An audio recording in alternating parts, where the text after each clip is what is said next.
Hello and welcome. Not all weapons in war are tanks or soldiers. Sometimes the most dangerous weapons are humans, spies who watch us everywhere, and with a single piece of information, they can change the fate of nations. Today, we dive into the story of MataHari, the dancer who became the most infamous spy of World War I. Our story begins on August 7th, 1876, in a rural home in the Netherlands. This is the day Margaretha Geertruida Zelle was born. Unlike most, Margaretha grew up in a childhood full of turmoil and violence, perhaps planting in her a love for manipulation and escaping reality. At 17, her life turned upside down when her father went bankrupt, and her mother passed away a few years later. The young girl grew up learning that escaping was the only way to cope with crises. At just 18, Mata decided to marry Dutch officer Rudolf MacLeod. She gave birth to a child at 19, but this marriage was no love story. It was an escape from poverty and hardship. Instead of finding stability, she found herself in a relationship full of abuse and betrayal. After a while, she traveled with her husband to the Dutch East Indies. There, she immersed herself in the exotic Eastern culture and learned the traditions and dances, perhaps as a way to build a new identity far removed from any real sense of belonging. After the death of her son and separation from her husband, she returned to Europe penniless, eventually back to the Netherlands. She met a German officer who recruited her as a spy for Germany and convinced her to go back to Paris.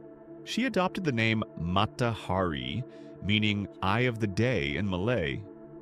She presented herself as a mysterious dancer, but in reality, everything was built on deception and exploiting her charm to gain social standing. With her mysterious and daring style, MataHari caught the eyes of the elite. Men of wealth and politics fell into her web, and she cleverly exploited them to gain access to their secret worlds. With the outbreak of World War I, MataHari's activity increased, providing more intelligence to the Germans, allowing her to earn vast sums. But, as usual, matters were far from simple. In German intelligence reports, MataHari was known by the code H21. She provided sensitive information, including the movements of Allied forces in France and the routes used to transport supplies. One of the most dangerous pieces of information she leaked involved the transfer of French troops to the Western Front, leading to a German attack that destroyed Allied supplies and caused hundreds of casualties. At the same time, she was involved with a Russian officer. French intelligence saw the opportunity to recruit her as their spy in exchange for large sums of money. MataHari agreed, using seduction and personal relationships to gather more information. Intelligence officers fell easily into her web, but she didn't realize the game was deadly. Everyone was trying to use her for their advantage, and she exploited it for personal gain. Her constant activity put her under surveillance, and in 1916, French intelligence intercepted an encrypted German message. It contained extremely sensitive information, revealing by chance that MataHari herself had sent these messages. Here began the end of the spy who did not realize everyone was playing against her. She was arrested in a Paris hotel and accused of spying for Germany. She denied it and convinced investigators she had been helping them, thanks to her connections with important officials and military leaders.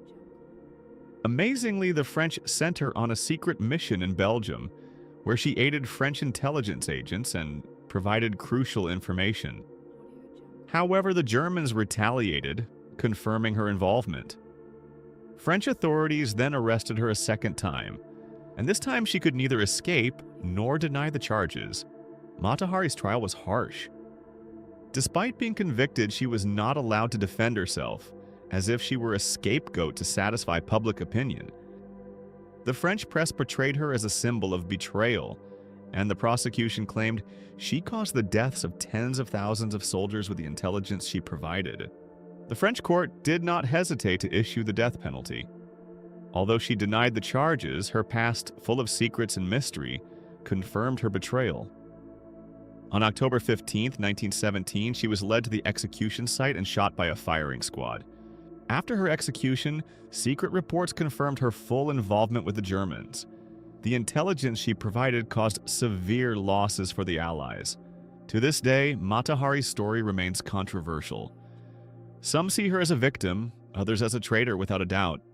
In the end, MataHari was more than just a spy.